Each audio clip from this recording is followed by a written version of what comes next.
Okay,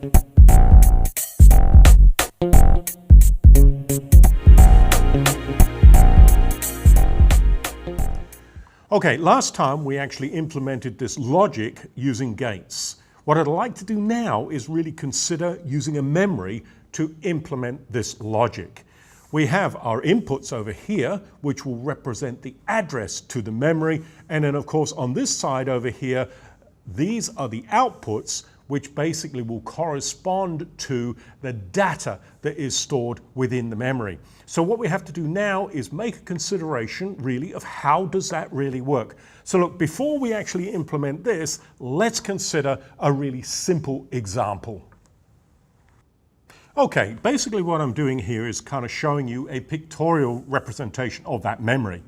Okay, we have our address lines here, we have our data lines over here. I'm not showing you all the inputs, it's a very simplified picture. All right, again over here, this is another sort of pictorial representation of really what is inside that memory, okay? So what we're really saying is that at the address 0000, we're going to store 10101111, okay?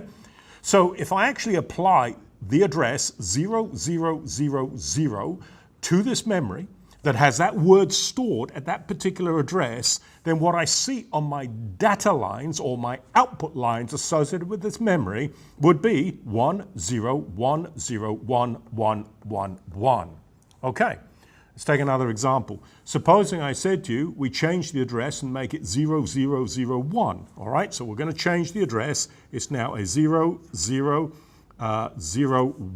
What happens? This is the word we're now addressing in that memory. We apply that address and we're going to see this word basically on the output lines or the data lines associated with that memory. So what we see now is a 0, 0, 1, 1, 1, 1, 0, 0, 0, 0, 1, 0.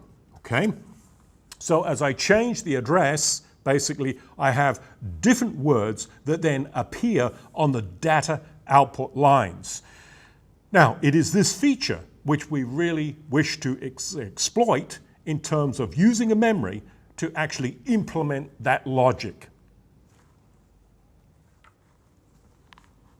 Okay, here is that simple example. It's like the very first state machine that we considered. All right, so here's the corresponding state table. All right, what we need to do is really figure out really what gets actually programmed into the memory. Now we can say, as far as the memory is concerned, that these are the inputs which will represent the address lines. So this could correspond to, for example, A0, this could be A1, this could be A2. We're not using, let's say, A3, and so we could actually make A3 equal to actually a 0. Well, this guy AN and BN, well, this could be D0, this could be D1, okay. What's left? Well, this could be D2, this could be D3, this is D4, this is D5, and this guy will be D6, all right? All right, so let's see if we can figure out now basically what needs to be actually programmed into the memory. So we really need to create, as it were, a memory table. Okay. All right, so let's think about that a second. What do we have? All right, so let's draw it like so. And we're going to say we've got A0, A1, A2, and A3. And then over the other side, we're going to say we've got D7, D6, D5, D4, D3, D2, D1, and D0. All right, we're going to hold A3, basically, we're going to hold that guy at a 0. So let's look at the first address and see what we need to put in this table for that first address. 000 address. Well, look at that. That's 000. What do we want in the memory? Well, we want what? D0 to be a 0, D1 to be a 0. So we'll make that a 0. We'll make that guy a 0. Then what? Okay, we want D2 a 0. Okay, so D2 is a 0. We want D3 to be a 1. So there's a 1. D4 and D5 are both zeros, so there's a 0 here, a 0 here. And then D6 is a 1 sitting here. And are we really using D7? No, we're not using D7. We've got to program something in there. Doesn't really matter what it is, but in our case, we're just going to make it a 0. So that's our first address. That's the data word that needs to be stored in the memory for the 0000 address. Okay, next address. Well, what would that be? Well, that's the 0001 address. So we'll go back up here and see what that is according to really our state table. Well, notice there's a don't care here, so these don't cares really need to be expanded out, but so let's think about that.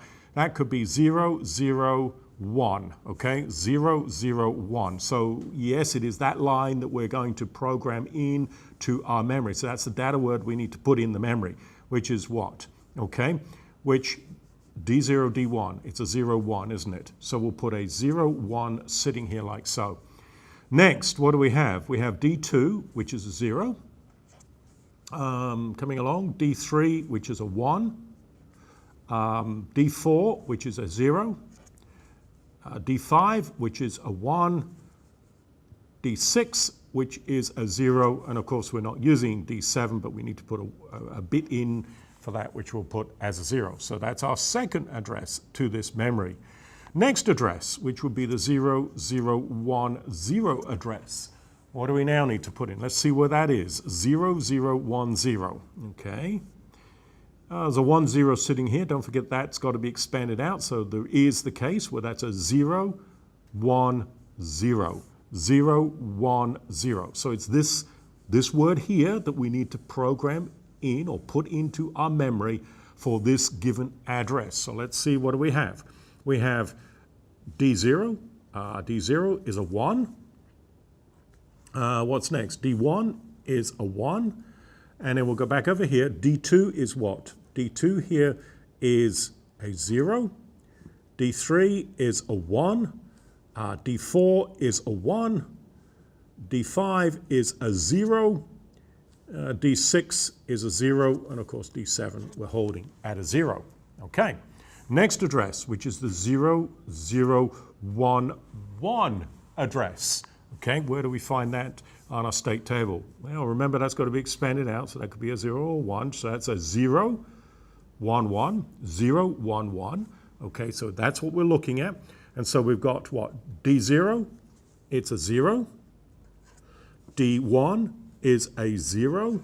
And then we're coming back this way. D2 is what? A 1. D3 is a 0. D4 is a 1. D5 is a 0. D6 is a 0. And of course, D7 is the 0. Okay. Next address, which is the 0100 address. Okay. Let's see what we have. Where is that on our state table? That's a 100. Okay. There it is, 100. So really, this is the word here that needs to be stored at this address, okay, 100. Remember, A3 is permanently held at a 0, okay? So let's see, what is this then? D0 is a 1, so let's write that down. D1 over here is, what, a 0? Write that down. And then we'll come back over here. What, D2 for that is a 0. D3 is a 1. D4 is a 0. D5 is a 0. D6 is a 1. And of course, D7, we're holding at a 0 or making a 0. Okay, next address, which is the 0101 address. Okay, so what do we have here? Where do we see it on my state table? Okay, well, look, there's a 01 here. Remember, that can be a 1 or a 0. We're expanding that out, so we've considered the 001 case. Now we need to consider the 101 case. So that is the word that needs to be stored at that address location. Okay, so what do we have? We have a D0 here being a 0. A D1 is a 1, and then coming back over here, D2 is a 0. D3 is a 1. D4 is a 0. D5 is a 1, D6 is a 0, and of course D7 a 0. Okay, next address, which is the 0, 1, 1, 0 address. Okay, let's consider that. Where do we see this guy on my state table?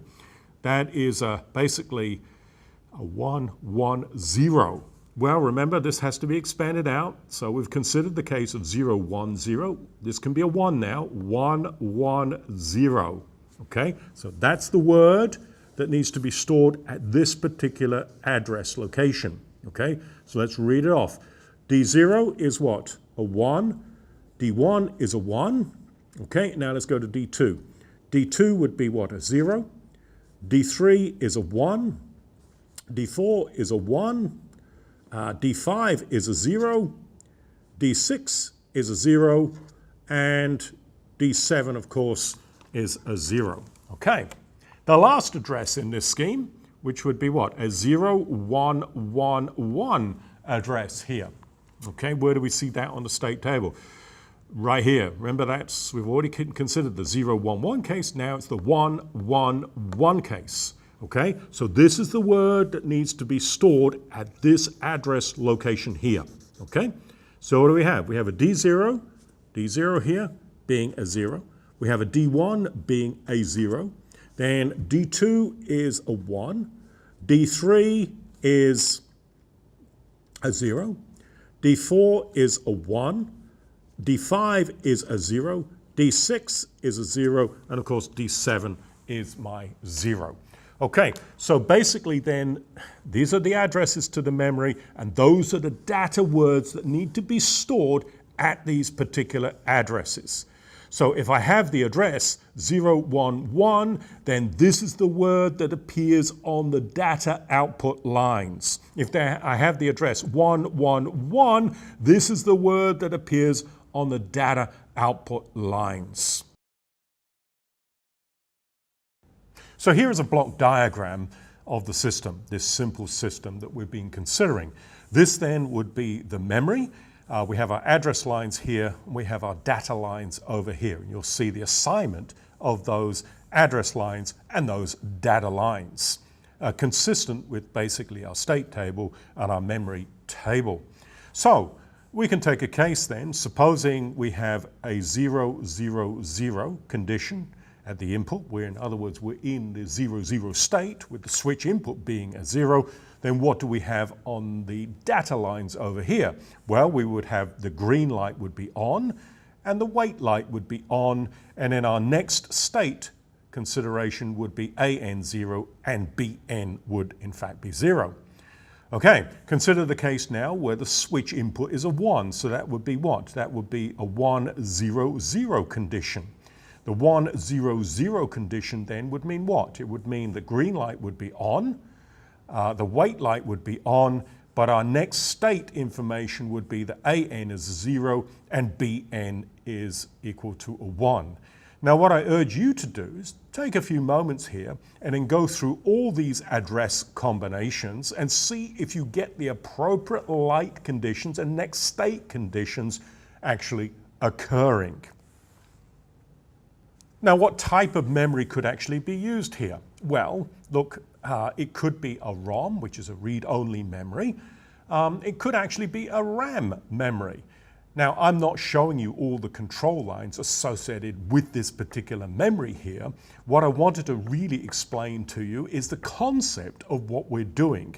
The fact that we're applying an address and we're getting a particular data word coming out that's appropriate for turning on the appropriate light and next state conditions.